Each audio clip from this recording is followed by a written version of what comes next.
Good morning, guys. Guys, you were both charged with criminal cases. Mr. Araujo, you were charged with public lewdness.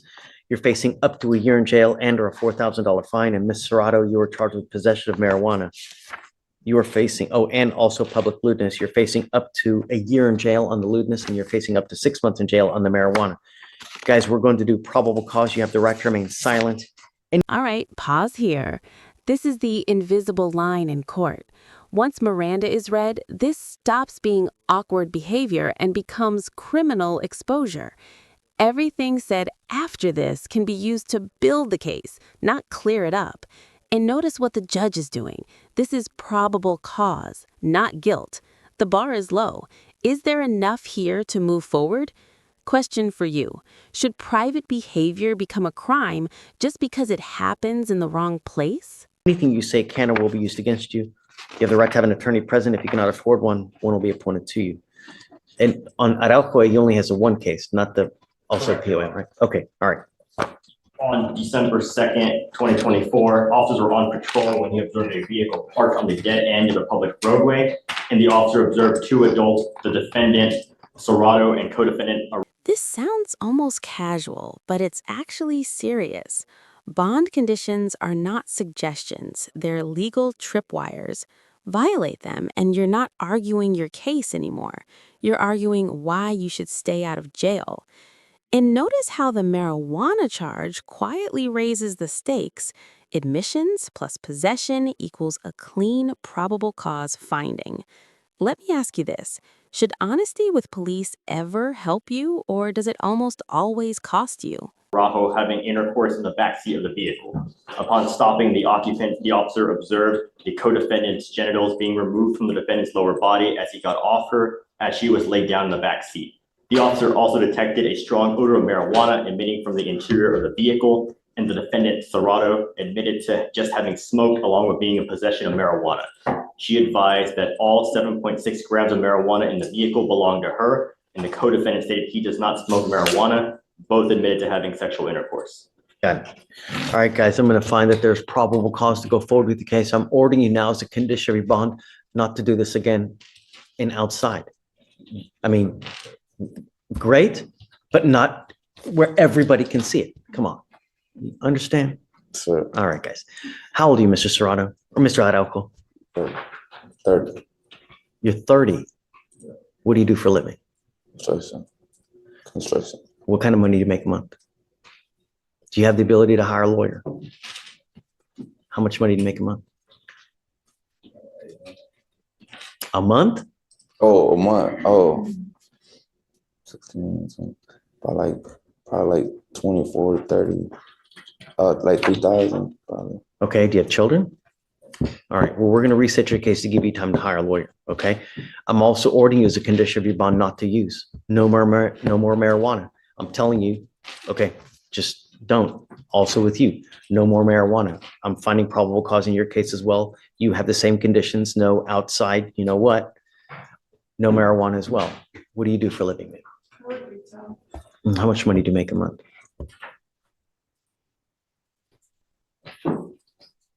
I'm not that good with numbers. I'd like one check. Where do you work? I work at Memorial City Mall. Okay, where in Memorial City? Store gas. Guess? Okay. Would you like to fill out an application for an appointed lawyer? Sorry? Do you want to fill out an application for a court-appointed lawyer? Okay, I'll have you fill out an application. We're going to reset your case to give you time to hire a lawyer. Do not leave until both of you sign our bond conditions, and then we'll have you go. Okay? So first, you're going to meet with Victoria. We're going to have you sign a reset, and then we'll have you both take a seat in the jury box, and then we'll excuse you here momentarily. All right? Please.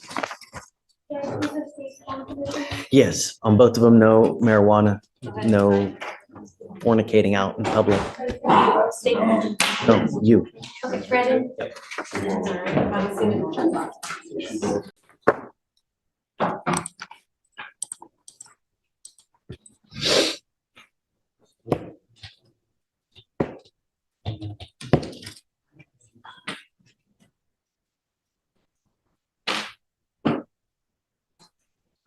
You now have picked up a new case, Mr. Arispe. This is the tone shift moment. We just went from don't do it again to you're staying with me. Threat cases plus weapons history plus bond violations. Judges go straight into public safety mode. That's why bond gets revoked fast, not as punishment, but prevention. And here's the scary part. You don't need to act on a threat for it to count. Words alone can lock you in. Question for you. Where should the legal line be between anger, threats, and real danger? You now stand charged with terroristic threat or a family or a household member. We are going to do probable cause. You have the right to remain silent. Anything you say can or will be used against you. You have the right to have an attorney present. If you cannot afford one, one will be appointed to you, sir. Officer was dispatched to a residence in response to a family disturbance. The complainant, the defendant's stepmother, stated that the defendant was upset because he was owed money. The defendant told other members of the complainant's family, if they don't have my money by tonight, I'm going to kill them, as well as I'm going to send my people to shoot them up. The defendant also told the complainant directly, if you don't have my money by tonight, you are going to see. A family member of the defendant and complainant stated that he had seen the defendant walking around with a pistol in his pocket, and the complainant knows that the defendant owned several rifles as well. You were on bond for unlawful carrying of a weapon. Did we order him not to have one? Yes, Judge. Regardless, you've picked up a new case. What happens now is I'm going to revoke your bond in the first place and you will stay with me. I will appoint you a lawyer today, Mr. Arispe, so we can talk about how to go forward, but I am ordering you now not to have any contact with these people. Do you understand? And I'm going to tell you, you pick up a third case, I'm going to go bonkers on the bonds. Do you understand? I'm going to do everything in my power to protect this public at all cost. All right, goes with you. Do you mind appointing him? No? Yeah, when we get a lawyer. We'll do it. Is it Ally? Mr. Alley, you're charged with interference with duties of a public servant. This case is now 378 days old. You have been given PR bond after PR bond. I lost my papers at the court. Stop. Please don't say anything. You have the right to remain silent. Anything you say can or will be used against you. I don't think we've even done probable cause in this thing. We're going to do probable cause. You have the right to remain silent. Anything you say can or will be used against you. You have the right to have an attorney present. If you cannot afford one, one will be appointed to you, sir. Yes, Judge. Okay. Good morning, Alex. Good morning. On November 28, 2023, officer was dispatched to a meet firefighter response call and met with the defendant's mother, who reported to the fire department that she was pushed by her son. The complainant did not feel pain when she was pushed, and the officer was advised that the defendant was locked inside the bathroom. When the defendant walked out of the bathroom, he walked past the officer and stated that he was leaving. The officer grabbed the defendant by his right wrist to detain him for a family violence investigation, and he forcefully pulled his right arm away from the officer. A second officer pushed the defendant onto a bed to detain him. So the defendant sat up and stated, "I will punch you," and then swung at the second officer with a closed fist, but did not make contact. The defendant then ran out of the sliding glass patio door and onto a third floor balcony, where he jumped over the third floor balcony and fell to the ground below, got up and ran away. Approximately 15 minutes later, the defendant was located at a park inside the apartment complex, and the defendant was taken into custody. All right, Mr. Alley, I'm going to find that there's probable cause to go forward with you. How old are you, sir? 21. Nah. What do you do for a living? Stay at home. You here with anyone today? Are you here with anyone today? Yes, Come on up, Mom.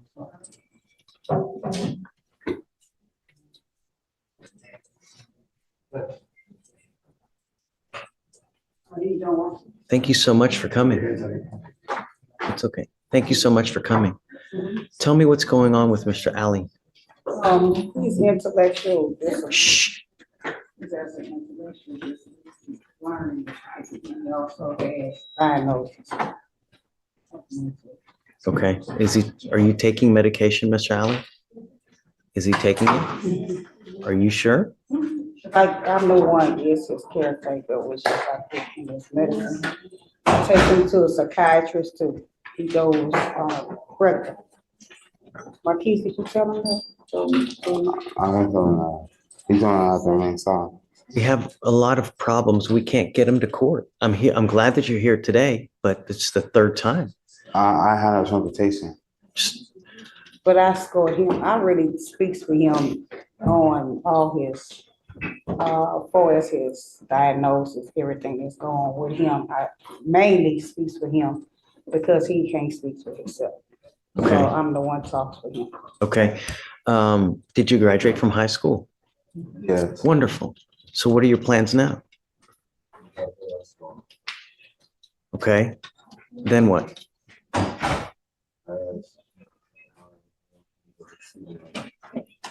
Okay. I'll appoint you guys a lawyer today. The only thing I'm going to ask you, Mr. Ali, don't use marijuana. Don't use illegal drugs. I'd like to send him for a test now to make sure he's not using. So what I'm going to do is I'm going to send him for a drug test right now, and I'm going to have him come back. And I'm going to have you guys speak with a lawyer, and we'll figure out how to go forward. Right. Do not miss court anymore. Cause he on medication. They be telling him, don't take, cause I be praying he don't, because it affect the medication. I want to know now and it if he's, affect your mental will. I'm sending you for a drug test now, Mr. Ali. I'm telling you, no smoking marijuana. Do you understand? Yeah. If you do, we will have problems. It's okay. All I want you to know is that we're going to work on making you into the best person that you can. But that can't happen if you're smoking marijuana. It's absolutely no. Do you understand? Yeah. I'm going to send you for a drug test now. I want you to come back. If you come back, good things will happen. I promise. We're not here to hurt you. We're only here to help you and have a ton of resources for you. But you got to come back. That's how it works. Okay? All right. So what I'm going to have you do, guys, just hang tight, take a seat. I'm going to have you speak with Fleischer for a moment. We'll send you for a drug test and then come back. Okay? Yeah. I'm sending you for a drug test and then I'm going to have you come back. Okay. Take the test and come back. Do you have any questions? Okay. Mom, if you want to accompany him, that'd be great. Yes, I am. And then we'll just see you back here in maybe like Make sure 30 he minutes. came today, so to see what's going. Yeah, with him. take care of you. Don't worry, but just come back. We need you to come back, okay? Okay. Okay. All right. Please just have a seat, Mr. Allen. Come on up, Mr. Ed has, come on up, sir. We got him. I can't believe it. You're harder to catch than a leprechaun, man. He's For real. been here for a minute, Judge. This is the first time I've seen him in like 3 years. Oh, Well, maybe well, he's 2. been here since October. How are you? You had cases, I guess, out of county. Was it Montgomery County or something like that? Chambers. Where was it? Chamber. Oh, ooh. Gotta be careful out there. I know, they're going on the highway. Give me the last name again, please. Colbert, That's right, Mr. Coleman. and he's on today's docket on the jail docket. All right. So you just entered in these 2 probations. Yes, sir. Be very, very careful. Because there's only so many times that they're going to bend over to help you out before they send you to prison. So you have to have a halo on your head when you're on 2 felony probations, especially for this, what you got now. Yes, sir. It's not hard. If you're hanging around bad people, they're going to bring you down. It's just a matter of time. Just break away. Here you're charged with failure to identify oneself as a fugitive from justice. So it's a class A misdemeanor. You're facing up to a year in jail and or a $4,000 fine. You guys have worked out an agreement. They're offering you 30 days in jail, credit for the 118 days that you've already done. This will go on your record. You need to understand from now on with us here in misdemeanor, any more cases that you ever pick up, you're looking at a minimum of 90 days in jail. Yes, sir. Do you understand? Yes, sir. You give up a lot of rights by entering this agreement.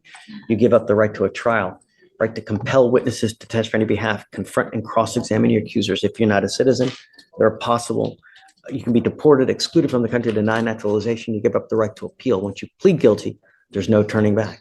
Sir. This is what you want to do. Sir. How do you plead to the officer? I'll find you guilty. I'll sentence you to 30 days in jail, give you credit for the 118 If it's enhanced, abandoned, leaves, good luck. Just follow the rules. And if you ever have any problems, go back to the court. You're in a friendly court. They'll help you out. No issues ever. Understand? That's Mr. Cole. Thank you. Thank you. May we be excused?